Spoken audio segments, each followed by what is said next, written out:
શુદ્ધરક્ષાનો શંખનાદ.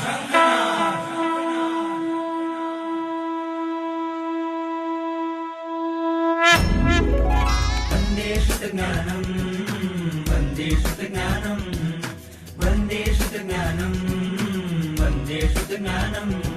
ઓ દેવાદિદેવા કરું તારી હું સેવા, હો દેવાદિદેવા કરું તારી હું સેવા. વંદે વંદે વંદે શુદ્ધજ્ઞાનમ વંદે વંદે વંદે શુદ્ધજ્ઞાનમ. વંદે વંદે વંદે શુદ્ધ જ્ઞાનમ વંદે વંદે વંદે શુદ્ધ જ્ઞાનમ. વંદે વંદે વંદે શુદ્ધજ્ઞાનમ વંદે વંદે વંદે શુદ્ધજ્ઞાનમ. વંદે શાસનમ શાસનમ વંદે શાસનમ. શાસનમ.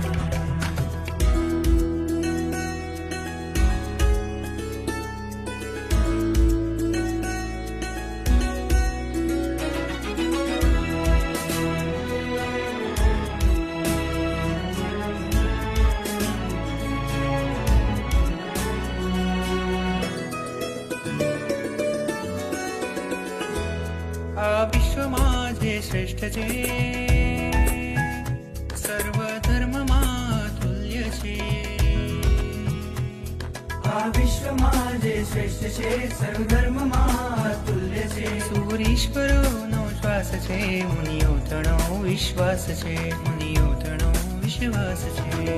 વંદે શુદ્ધજ્ઞાનમ વંદે શુદ્ધજ્ઞાનમ વંદે વંદે વંદે શુદ્ધજ્ઞાનમ.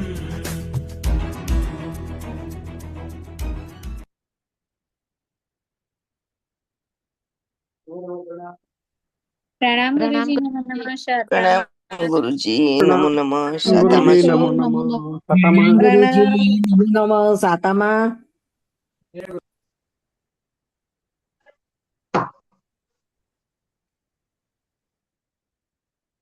નમઃ. પ્રણામ ગુરુજી.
તો કાલ અમને ગઈકાલે આપણે જોયું કે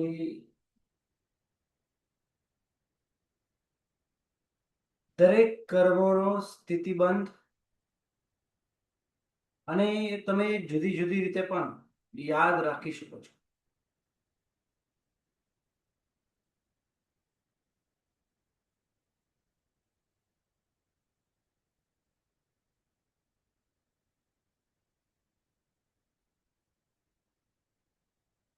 જે ઉત્કૃષ્ટ સ્થિતિબંધ છે એને મિથ્યાત્વ મોહનીયના 70 કોડાકોડી ની જે ઉત્કૃષ્ટ સ્થિતિ છે એ ઉત્કૃષ્ટ સ્થિતિ સાથે એટલે પોતાની ઉત્કૃષ્ટ સ્થિતિ એની સાથે મિથ્યાત્વ મોહનીય ઉત્કૃષ્ટ સ્થિતિ સાથે ભાગ આપતા અને પ્લસ પલ્યપુનો અસંખ્યાત્મક ભાગ કરતા પંચ સંગ્રહકારના મતે ઉત્કૃષ્ટ સ્થિતિબંધ આવે એકેન્દ્રિય જીવો માટે. અને પલ્યપુનો અસંખ્યાત્મક ભાગ આપણે ન ઉમેરીએ તો જગન્ય સ્થિતિબંધ આવે. આ પ્રમાણે પંચ સંગ્રહકાર શ્રીનું કહેવું છે. કર્મગંધકારશ્રીનું કહેવું છે કે સ્વનો ઉત્કૃષ્ટ સ્થિતિબંધ ભાગ્યા મિથ્યાત્વ મોહની ઉત્કૃષ્ટ સ્થિતિબંધ. જે સંખ્યા આવે એ ઉત્કૃષ્ટ સ્થિતિ હોય અને એની અંદર પલ્યપમનો અસંખ્યાત્મક ભાગ માઇનસ કરીએ તો જગન્ય સ્થિતિ આવે. અને કર્મ પ્રકૃતિકારશ્રીનો પ્રાય કરીને એવો જ મત છે, એમાં થોડો એક શબ્દ માત્ર ચેન્જ કરવાનો છે. જે આજે આપણે જોઈએ, ગઈકાલે આપણે આટલું બાકી રાખ્યું અને જે અત્યારે આપણે ચલાવીએ તો કર્મ પ્રકૃતિકાર શ્રી શ્યામ આચાર્ય વગેરે આચાર્ય ભગવાન તો કહે છે કે સ્વ ઉત્કૃષ્ટ સ્થિતિબંધ ભાગ્ય મિથ્યાત્વ મોહની ઉત્કૃષ્ટ સ્થિતિબંધ નહીં, તો ત્યાં પોતાના સ્વ વર્ગનો ઉત્કૃષ્ટ સ્થિતિબંધ ભાગ્ય મિથ્યાત્વ મોહની ઉત્કૃષ્ટ સ્થિતિબંધ.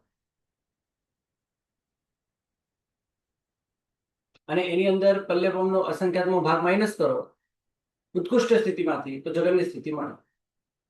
હવે અહીંયા ફરક શું છે? માત્ર આટલો જ. સ્વનો ઉત્કૃષ્ટ સ્થિતિબંધ, સ્વ વર્ગનો ઉત્કૃષ્ટ સ્થિતિબંધ. તો ક્યાંક ક્યાંક ગણિત ફરી જશે.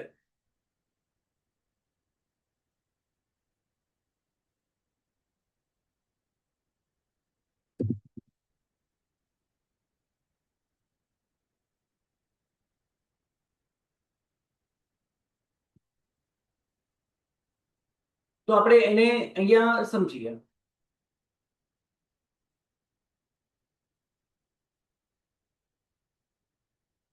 ફરક ક્યાં આવે છે? અહીંયા ફરક આવે છે, જોઈ લો. અહીંયા અને અહીંયા આ બંનેમાં ફરક આવે છે.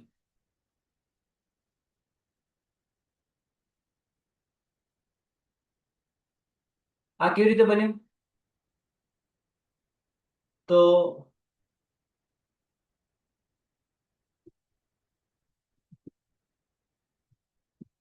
શાતા અને અશાતા. હવે શાતા જે અશાતા જે 30 કોડાકુડી સાગરપમ અને શાતા જે છે 15 કોડાકુડી સાગરપમ. હવે શાતા અશાતા વેદનીય કર્મની છે એટલે અહીંયા ફરક એ આવશે કે અહીંયા તો માત્ર સ્વ વર્ગનો ઉત્કૃષ્ટ સ્થિતિબંધ, ચાલો તો સ્વનો ઉત્કૃષ્ટ સ્થિતિબંધ કર્મગંધકાર શ્રીના માથે. હવે શાતાનો ઉત્કૃષ્ટ કેટલો છે? 15 છે. સમજતા જાઓ અને સાથે ગણિત પણ કરતા જાઓ. 15 કોડાકુડી સાગરપમ ઉત્કૃષ્ટ સ્થિતિ છે શાતાની, અને ભાગે આપણે ડિવાઈડ બાય કરીએ 70 કોડાકુડી સાગરપમ મિથ્યાત્વ મળી. કોડાકુડી કાઢી નાખીએ અને અહીંયા 5 ગુણ્યા 3 કરીએ તો 15 આવે. તો આપણે અહીંયા ભાગ આપીએ 5 થી તો અહીંયા 3 થશે. અહીંયા આપણે ભાગ આપીએ 14 થી તો 70 થશે. તો આ પ્રમાણે અહીંયા એક સાગરોપમના 7 ભાગ કરીએ એમાંથી તમારે 3 ભાગ લેવા, બરાબર. પણ જ્યારે કર્મ પ્રકૃતિકાર શું કહેશે? કર્મ પ્રકૃતિકાર શ્રી એટલે કર્મપાઈ એ શું કહેશે કે સ્વ વર્ગનો લેવાનો. હવે એ શાતા અશાતા કયા વર્ગનો કહેવાય? વેદનીય વર્ગનો કહેવાય. તો ત્યાં તમારે 30 કોડાકુડી સાથે ભાગાકાર કરવાનો એટલે 30 ડિવાઈડ બાય 70. કોડાકુડી નાખો, 0 અને 0 કાઢી નાખો. એક સાગરોપમના 7 ભાગ કરી એવા 3 ભાગ, તો ત્યાં 3.7 આવશે. એટલે એક સાગરોપમના 7 ભાગ કરી એવા 3 ભાગ, અહીંયા એક સાગરોપમના 14 ભાગ કરી એવા 3 ભાગ. થોડો ફરક પડે. કઈ મોટી સ્થિતિ કહેવાય બેમાંથી? આ મોટી સ્થિતિ કહેવાય છે કે આ મોટી સ્થિતિ કહેવાય? 3/7 છે એ મોટી કહેવાય. જી, કારણ કે એ વેદનીય વર્ગના છે. હવે એ જ પ્રમાણે આગળ આપણે વિચારતા જઈએ ક્યાં ફરક આવે છે. જો અહીંયા ફરક આવે છે, અહીંયા અને અહીંયા. હવે આ બંને કયા વર્ગના છે?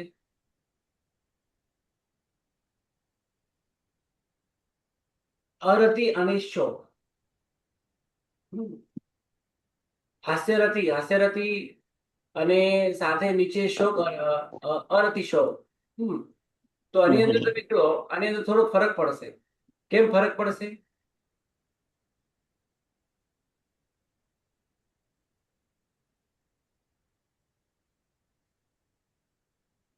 કઈ છે આ? હાસ્યરતિ છે. તો હાસ્યરતિમાં ફરક પડે છે. કેમ પડે છે? એ એટલા માટે પડે છે તો અહીંયા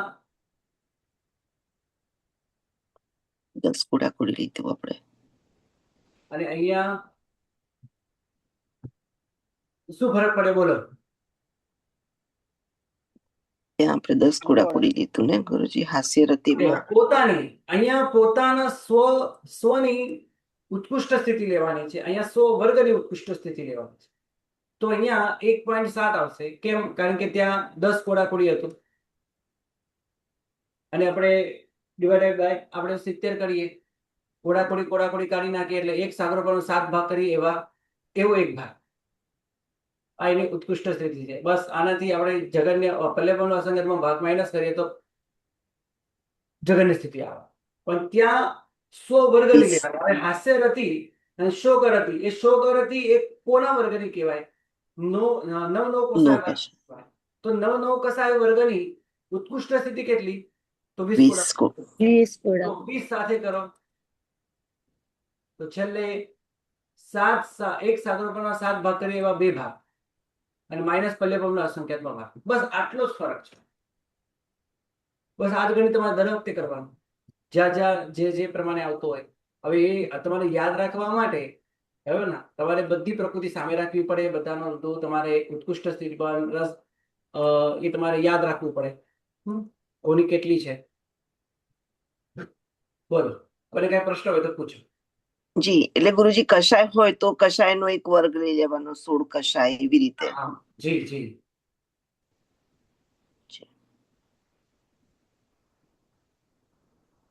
અહીંયા બધે વર્ગની લીધી છે. અહીંયા વર્ગની નથી લીધી. જો 100 ની લીધી છે. કોઈકની 10 છે, કોઈકની 20 છે, કોઈક અહીંયા પણ 20 છે, અહીંયા 10 છે. અહીંયા 20 કોડાકુડી છે. અહીંયા કેટલી છે? આ સ્ત્રીવેદ છે. સ્ત્રીવેદ 15 કોડાકુડી આપે છે. 15 કોડાકુડી. ત્યાં અહીંયા 15 કોડાકુડી નથી લીધી, અહીંયા 20 જ કોડાકુડી લીધી છે. કારણ કે 9 કસાય વર્ગની કહેવાય.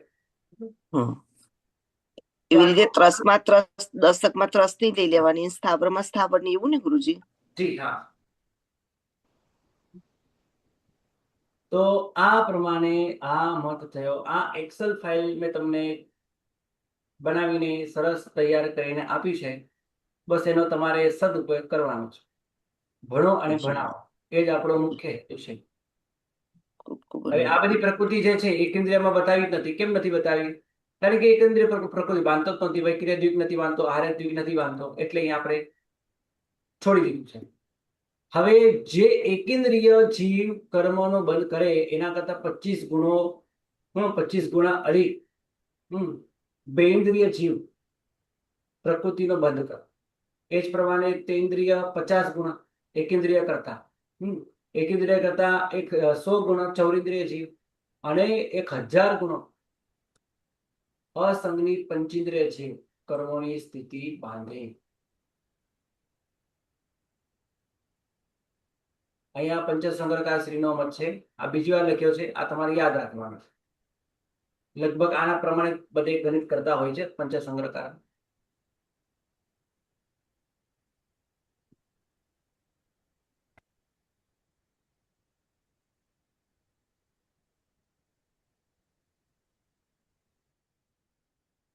હવે નવી વાત શીખી.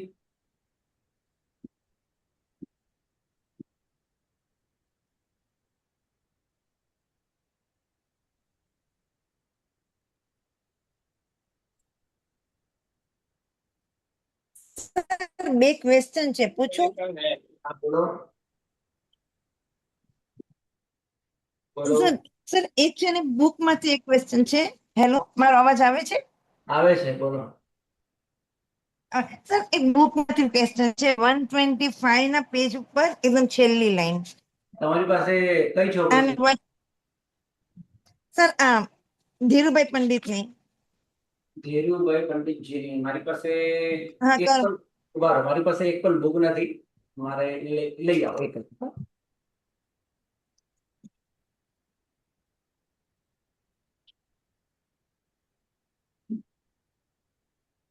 પેજ નંબર શું કીધું બેન તમે? 125 નું છે ને છેલ્લી લાઈન અને 126 ની એનું કન્ટિન્યુ 126 ઉપર છે.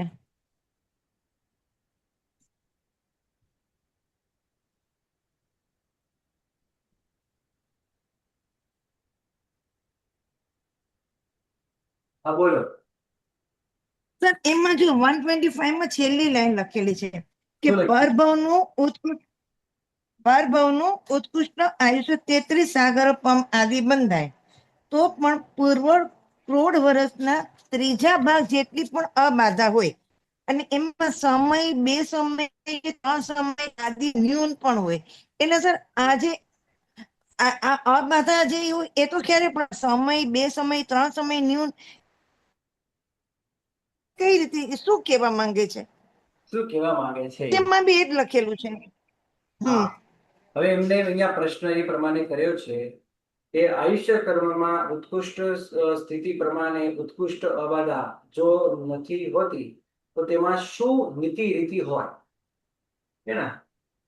તો રીત શું હોય આપણે જે જાણવું હોય તો એ કેટલી ઉત્કૃષ્ટ અબાધા હોઈ શકે કોઈ આયુષ્ય કર્મમાં, તેને સમજાવ્યું છે કે આયુષ્ય કર્મમાં પરભવનું આયુષ્ય ગમે તેટલું જગન્ય કે ઉત્કૃષ્ટ કે મધ્યમ બંધાયું હોય, પરભવ ગમે તેટલું બંધાય, ઉત્કૃષ્ટ પણ બંધાય, નાનું એકદમ મધ્યમ પણ બંધાય, જગન્ય પણ બંધાય, પરંતુ તેનો અબાધા કાળ આ ચાલુ વર્તમાન ભવનું જેટલું આયુષ્ય બાકી હોય તેટલી જ એની અબાધા હોય. હા બરાબર. હવે ધારો કે કોઈ 10 વર્ષ, હા ધારો કે કોઈ 50 વર્ષનો છે, 50 વર્ષની સ્થિતિ છે અને એને 33 વર્ષ પૂર્ણ થયા પછી એ આયુષ્ય બાંધે છે. તો એના પછીના 17 વર્ષ સુધી એની અબાધા રહેશે. અહીંયા આયુષ્ય બાંધ્યું, બરાબર, અહીંયા આયુષ્ય બાંધ્યું અને પછી 17 વર્ષ સુધી એની અબાધા રહેશે અને પછી તરત બીજું આયુષ્ય સ્ટાર્ટ થઈ જશે. પણ વચ્ચે એક પણ સમયનું અંતર નહીં પડે, કારણ કે આયુષ્ય કર્મમાં કોઈ અંતર પડતું નથી. એટલે ચાલુ ભવનું જેટલું આયુષ્ય બાકી હોય તેટલી જ એની અબાધા કાળ હોય. એટલે કે હવે એમને સમજાયું છે, એટલે શું તો પરભવનું ઉત્કૃષ્ટ આયુષ્ય 33 સાગરપંપ આદિ બંધાય. હવે માનો કે આ 33 સાગરપંપનું આયુષ્ય બંધાય કોકને. હવે આ 33 સાગરપંપનું આયુષ્ય બંધાયા પછી શું તો પણ પૂર્વ કરોડ વર્ષના ત્રીજા ભાગ જેટલી પણ અબાધા હોય, કારણ કે પૂર્વ કોટી વર્ષનો ત્રીજા ભાગે, બરાબર, ત્રીજા ભાગે આયુષ્ય 33 સાગરપંપનું બાંધ્યું તો એ ત્રીજો ભાગ 1/3 એ ભાગ શું છે તો એની અબાધા કાળ છે. એ અબાધા, હા, 33 સાગરપંપની અબાધા કાળ કેટલી થઈ? પૂર્વ કરોડનો ત્રીજો ભાગ. કારણ કે ત્રીજા ભાગની શરૂઆતમાં જ એને તરત જ આયુષ્ય બાંધ્યું. તો એ અબાધા કાળ અંતર્મુખ તમારે છોડી દેવાનું. અંતર્મુખ તમારે છોડવાનું. કેમ છોડવાનું? કારણ કે અંતર્મુખ બાંધતા આયુષ્ય બાંધતા અંતર્મુખ માનતા લાગે. હા, એટલે અંતર્મુખ ન્યૂન પૂર્વ કોટીનો ત્રીજો ભાગ. એટલી 33 આમાં આયુષ્ય જે બંધાયું એની અબાધા કાળ થઈ. બોલો. આમાં આ જે લખ્યું છે ને એ નથી સમજમાં આવતું. સમય, 2 સમય કે 3 સમય આદિ ન્યૂન. આગળ વાંચું છું. પછી કહે છે કે સમય, 2 સમય કે પછી 3 સમય આદિથી ન્યૂન પણ હોય અને છેલ્લે અંતર્મુખ માત્ર પણ હોય. એવી જ રીતે એ નથી ખ્યાલ આવતો. ઉભા રહો, વાંચવા તો. એવી જ રીતે પરભવનું મધ્યમ આયુષ્ય બંધાય કે પછી નિગોત આદિ પરભવનું ભવ સંબંધી ક્ષુલ્લક ભવ આદિ રૂપ અંતર્મુખની જગનની સ્થિતિ વાળું બંધાય તો પણ અબાધા કાળ પૂર્વ કરોડ વર્ષનો ત્રીજો ભાગ હોય અને એમાં પણ સમય કે 2 સમય કે 3 સમય કે આદિ ન્યૂન પણ હોય અને બંને અંતર્મુખ પણ હોય. એટલે આયુષ્ય પણ અંતર્મુખ અને અબાધા કાળ પણ અંતર્મુખ. આ પ્રમાણે આયુષ્ય કર્મમાં અબાધા કાળ સ્થિતિબંધ પ્રમાણે નથી. એટલે જેટલો સ્થિતિબંધ એટલો આ એમ નથી. 33 સાગર પવનની સ્થિતિ હોય તો એને ઉત્કૃષ્ટ અબાધા ના, એમાં સમય 2 સમય 3 સમય 4 સમય વગેરે પણ નિયમ હોઈ શકે. અબાધા સ્થિતિ, પરંતુ વર્તમાન ભવનું જેટલું આયુષ્ય બાકી હોય તેટલી જ અબાધા હોય એમ તમારે જાણો સમજ. હવે ઉપર શું લખ્યું એમને સાંભળો. હવે ઉપર શું લખ્યું એમને, હવે અંતર્મૂળ બધાનું કે સરખું નથી હોતું. અંતર્મૂળ કે બધાનું સરખું હોતું નથી. હા, નથી. પૂર્વકોટીના ત્રીજા ભાગે એને શરૂઆતમાં આયુષ્ય બંધાય. એમાં પછી 1-2 સમય અહીંયાથી આ પૂર્વકોટીનો ત્રીજો ભાગ છે. 50 વર્ષ હવે કાઢી નાખીએ. હવે પૂર્વકોટીનો ભાગ સમજીએ. પૂર્વકોટીનો આ ભાગ છે, આ ત્રીજો ભાગ છે. આ પૂર્વકોટીનો ત્રીજો ભાગ છે. હવે અહીંયા શરૂઆતમાં પણ આયુષ્ય બાંધી શકે, 1 સમય 2 સમય ગયા પછી પણ આયુષ્ય બાંધી શકે. એટલે ટૂંકમાં પ્રારંભમાં બાંધે. પ્રારંભમાં એ આયુષ્ય બાંધે અને આયુષ્ય બનતા એને અંતર્મુહૂર્તનો સમય લાગે. હવે એ આયુષ્ય અંતર્મુહૂર્ત ઘણા પ્રકારનું હોઈ શકે. બહુ મોટું આયુષ્ય અંતર્મુહૂર્ત પણ હોઈ શકે, એ ઘણું ઓછું અંતર્મુહૂર્ત પણ હોઈ શકે. કોઈ 10 મિનિટમાં પણ આયુષ્ય બાંધે, કોઈ 5 મિનિટમાં પણ આયુષ્ય બાંધે, કોઈકને બાંધતા અડધો કલાક પણ લાગે. તો એની અંદર આ રીતે સમયનું અંતર પણ પડી શકે. એટલે ટૂંકમાં આપણે કેટલું માઇનસ કરવાનું, તો અંતર્મુહૂર્ત માઇનસ કરવાનું. અચ્છા, બરોબર. એટલે ગુરુજી સર, હજી એક 1-2 સમય જે ન્યૂન કયા છે એ અંતર્મુહૂર્ત માંથી ન્યૂન એટલા કરવાના એમ કહો છો? પૂર્વકોટીના ત્રીજા ભાગમાં એમાંથી એટલા ન્યૂન. ઓકે. અને આ તો મેં ખાલી એક અબાધાની વાત કરી. હવે એ જ પ્રમાણે 33 સાગરોપમનું આયુષ્ય હોય. આ 33 સાગરોપમના આયુષ્યની અંદર પણ ઓછું વધતું હોઈ શકે. સામાન્યથી તમને જેમ બૃહદ સંગ્રહ વગેરે ગ્રંથોની અંદર આનું વિશેષ વિવેચન આપેલું છે. 33 સાગરોપમ કે પછી આ પ્રમાણે 32 સાગરોપમ કે 31 સાગરોપમ વગેરે સ્થિતિ પણ હોય. જેમ સાગરોપમમાં પણ એકાદ ઓછું થાય તેમ સમયોની અંદર પણ ઓછું વધતું હોઈ શકે. પણ વધુને વધુ 33 સાગરોપમનું આયુષ્ય હોય, એનાથી એક સમય પણ વધારે આયુષ્ય હોતું નથી. બોલો સર, હજી એક ક્વેશ્ચન છે. વૈક્રિય શતકની જઘન્ય સ્થિતિ છે 2007 ભાગ, બરાબર? તો એટલે કંઈક 285 અને 5/7 ભાગ થાય અંદાજ.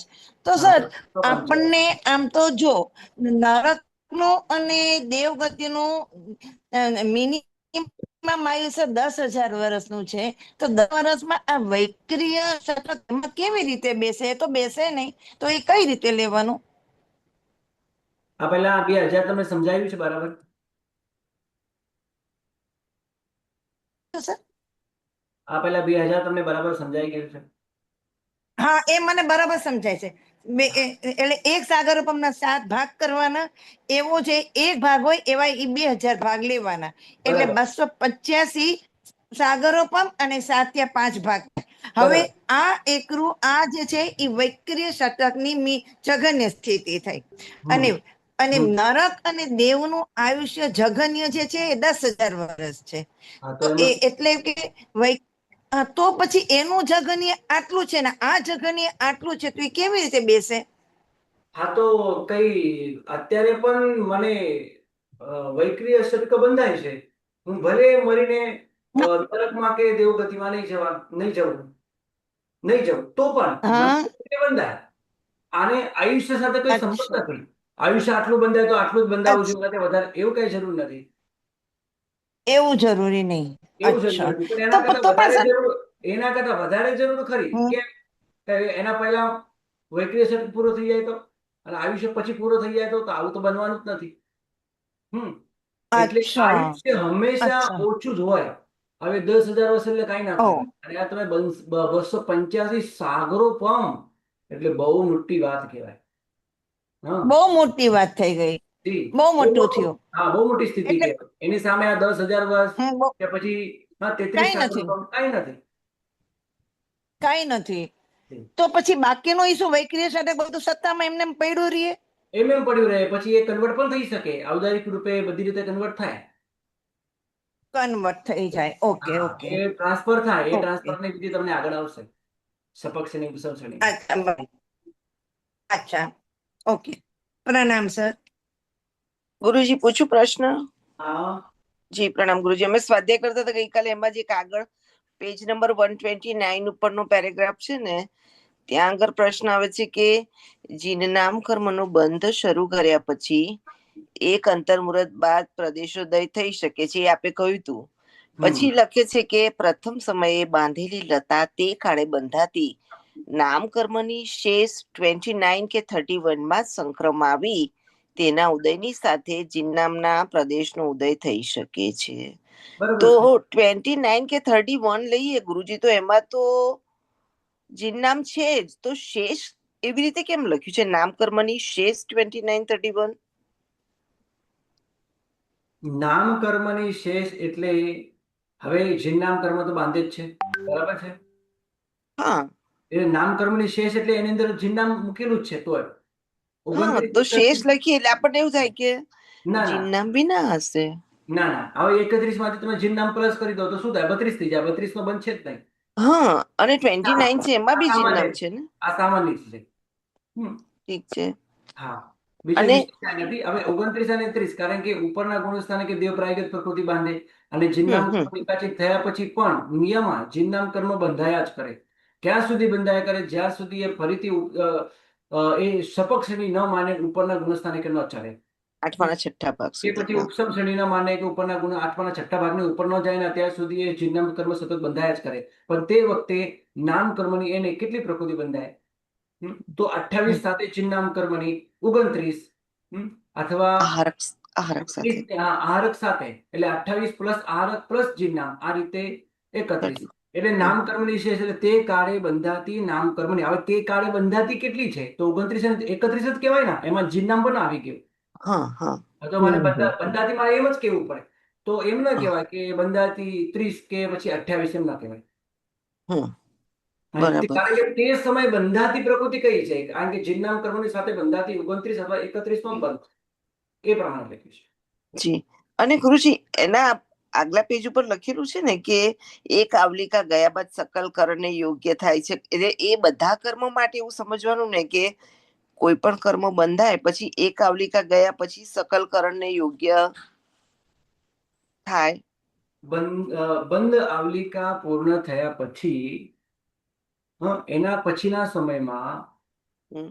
એ પ્રકૃતિ બાકી બધા કર્ણને યોગ્ય કહેવાય. કોઈ પણ કર્મમાં, બરાબર ને? પણ એ બંધ અનિકાચિત હોય તો. અનિકાચિત બંધ હોય તો હવે તો માનો આપણે અહીંયા એને બંધ કરે, હમ બંધ કર્યા પછી આ એની બંધ આવલિકા અહીંયા પૂર્ણ થઈ, હમ પછી એની અબાધાકાળ છે અને પછી એનો ઉદય છે. આ છે હમ ઉદયકાળ, એટલે કે બાધાકાળ, રસોદય. અને આ છે અબાધાકાળ. એની અંદર નિશ્ચક રચના નથી. અહીંયા નિશ્ચક રચના સૌથી પહેલા સમય સૌથી વધારે હોય, પછી ઓછી હોય, પછી એના કરતા ઓછી હોય, પછી એના કરતા હજી ઓછી હોય. આમ કરતા કરતા છેલ્લે આપણે અહીંયા સુધી પહોંચવાનું. આ બાધાકાળ છે, આ અબાધાકાળ છે.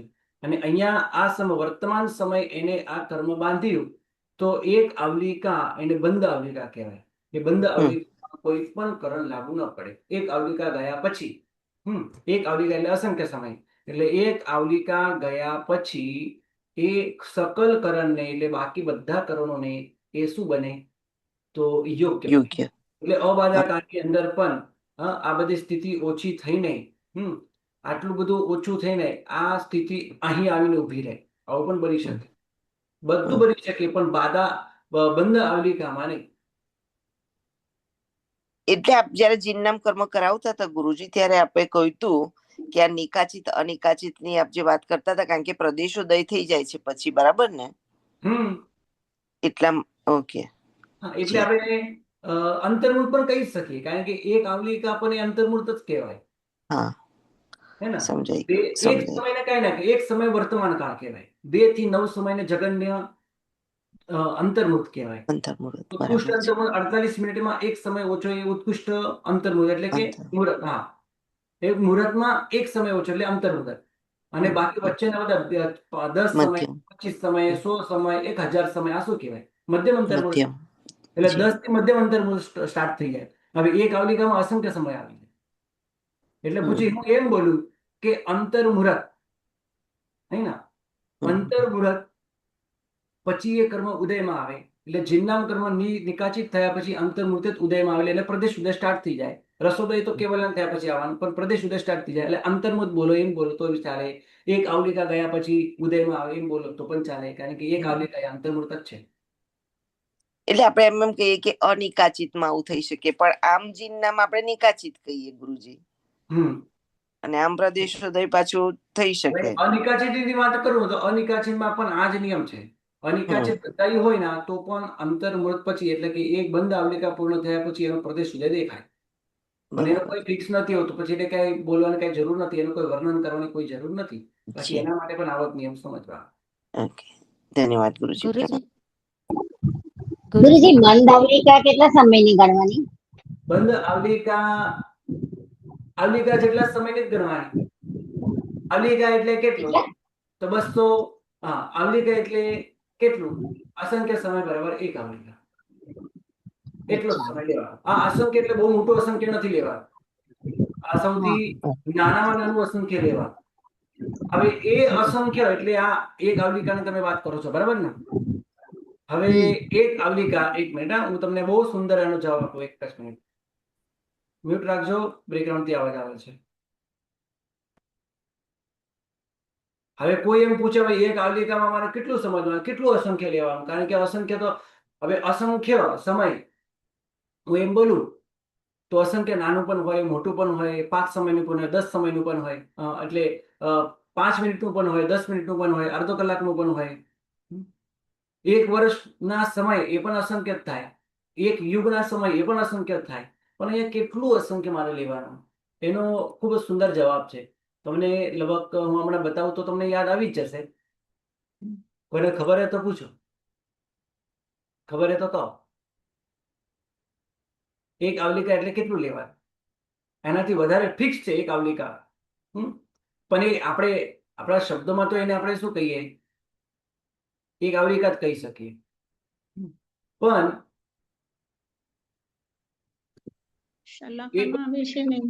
આનાથી વધારે લેવાનું નથી. એક આવલિકા એટલે આટલો જ સમય કહેવાય.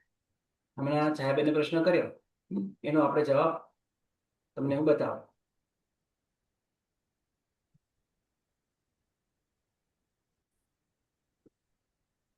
આ તમને આવી ગયું છે. હવે હું તમને બતાવું એટલે તમને યાદ આવશે, મને ખબર છે. 256. ના ના, તો ક્ષુલ્લક ભાવ કહેવાય. ના, કરાવ્યું તું ગુરુજી, ભૂલી ગયા. હા, એક આવલિકા એટલે કેટલું લેવાનું? તો ચોથા જગન્ન યુક્ત અસંખ્યાત એક આવલિકાના સમય. હવે ચૌદ જગન્ન યુક્ત અસંખ્યાત એટલે કેટલું? હવે અસંખ્ય દ્વીપ સમુદ્ર આપણે જે બોલીએ છીએ, 14 જગન્ન યુક્ત અસંખ્ય. હવે એને આપણે કાઢવું હોય તો ચોથા કર્મની અંદર આ બધી વાતો આવે જ છે. જે દ્વીપ સમુદ્રની અંદર પ્યાલા દ્વારા આપણે જે સરસોના દાણા નાખ્યા, એ બધા જ સરસોના દાણા લેવાના. પછી એ 4 પ્યાલા ભરાઈ જાય પછી હવે કેવી રીતે ભરાય એ તમે હવે યાદ કરી લો. એ 4 પ્યાલાના સરસોના દાણા લેવાના અને દરેક દ્વીપ સમુદ્રની અંદર નાખેલા બધા જ સરસવના દાણા લેવાના, બધાને ભેગા કરવાના. બસ એની અંદર એક પ્લસ કરી દો. કેટલું થશે? જગન્ય પરિત અનંત. અને એનો 3 વાર વર્ગ કરો ત્યારે જગન્ય યુક્ત અનંત આવશે. આના હવે એના જેટલા સમય એટલી એક આવલિકા. ફિક્સ છે એક આવલિકા. જો મધ્યમ યુક્ત અનંત ફિક્સ નથી, આ મધ્યમ પરિત અનંત ફિક્સ નથી, અહીંયા મધ્યમ અનંત ફિક્સ નથી, આ બધા ફિક્સ નથી. પણ જગન્ન યુક્ત અનંત ફિક્સ છે. આનાથી એક સમય ઓછો કરી નાખો તો ઉત્કૃષ્ટ પરિત અનંત આવે, અને એક સમય વધારી દો તો મધ્યમ યુક્ત અનંત આવશે. આ અનંતની વાત છે. આપણે અહીંયા અસંખ્યમાં લઈ જઈએ પેલા એને. હાજી, જગન યુક્ત અસંખ્યા આ ફિક્સ છે. એ કઈ નાનું મોટું ના થાય. આ મધ્યમ નાનું મોટું હોઈ શકે, અનેક પ્રકારનું હોઈ શકે. પણ આમાંથી એક સમય એક દાણો ઓછો કરી નાખો તો ઉત્કૃષ્ટ પરિત અસંખ્યાત આવે, અને હજી એક દાણો ઓછો કરો તો શું આવશે? મધ્યમમાં સૌથી ઉત્કૃષ્ટ મધ્યમ પરિત અસંખ્યાત આવશે. અને આની અંદર જગન યુક્ત અનંત યુક્ત અસંખ્યાતની અંદર એક પ્લસ કરી નાખો તો મધ્યમ યુક્ત અસંખ્યાત આવશે. એ સૌથી નાનામાં નાનું. એટલે આ ફિક્સ છે, આ પણ ફિક્સ છે, આ પણ ફિક્સ છે. એટલે જગન્ય યુક્ત અસંખ્યાતના જેટલા સમય એટલા એક અવલિકાના સમય. એટલે ગુરુજી એક ફિક્સ ડિજિટ આવશે ને ફિક્સ હવે મને કહો, એક સેકન્ડમાં કેટલી અવલિકા થાય? એક સેકન્ડમાં કેટલી અવલિકા થાય? અસંખ્ય થશે. એક સમય અસંખ્ય થશે. એક સેકન્ડમાં કહું છું. સમય અસંખ્ય. હા, એક સેકન્ડમાં 5825 અવલિકાઓ થાય.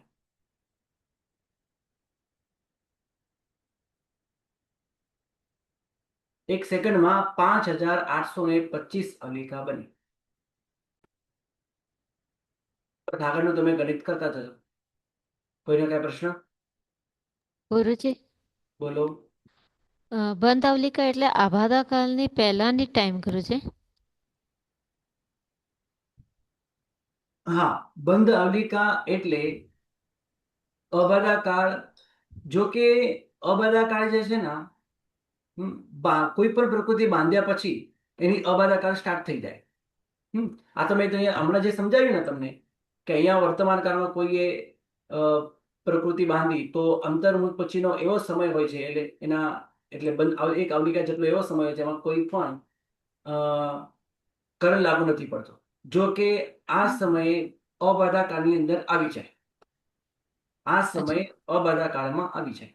કારણ કે અબાધા કાળ ક્યાંથી ગણાય? જ્યાંથી બંધ થાય ત્યાંથી. એટલે અબાધા કાળ અહીંથી લઈને અહીં સુધી હોય. પણ બંધ અવલિકા એની અંદર જ તમને આવી જાય. એટલે કે અંતર્મુખ એટલે બંધ અવલિકા, એટલે એક બાંધ્યા પછી એક અવલિકા સુધી કોઈ પણ કરણ લાગુ ન પડે, પછી બધા કરણો લાગુ થઈ શકે છે. સ્થિતિ કરંટ લાગુ ના પડે એનો અર્થ શું થઈ જાય, કરવાનો? અપવર્તના થઈ જાય, આ બધા કરણો લાગુ પડી શકે છે. બોલો. કરંટ બંધ અવલિકા અબધા કાળની અંદર આવી ગઈ. તો કોઈ કરંટ ના લાગે એનો અર્થ શું કરવાનો? એટલે કોઈ કર્મ ઉદય ના આવે? કોઈ કરણ લાગુ ન પડે એનો મતલબ એમ છે કે એની અંદર કોઈ ચેન્જ ના થાય. હમણાં બાંધી હોય ને તો એક આવલિકા સુધી કોઈ ચેન્જ ના થાય. ઓકે. અને પછી ચેન્જ થવાની સંભાવના હોય જો એ અનિકાચિત કર્મ હોય તો.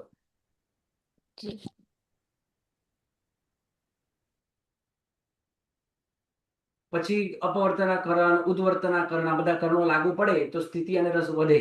ઉદ્વર્તનામાં વધે, અપવર્તનામાં બધું સ્થિતિ અને રસ ઘટે. આ બધા કર્ણો લાગુ પડે તો એ નાનું મોટું થઈ શકે.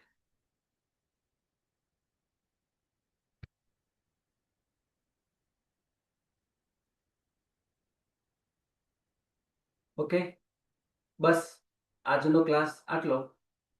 આવતીકાલથી આપણે આ ઉત્કૃષ્ટ સ્થિતિબંધના અને જગન્ય સ્થિતિબંધના જે સ્વામી છે એની વાત કરીએ. બીજી પણ ઘણી વાતો આવે છે વચ્ચે વચ્ચે, એ આપણે કરતા જશું. ઓકે, ચલો બસ આજે આટલું. પ્રણામ. પ્રણામ ગુરુજી. ખૂબ ખૂબ આભાર. પ્રણામ ગુરુજી. પ્રણામ ગુરુજી. સતમ રહેજો. પ્રણામ સર. નમો નમઃ.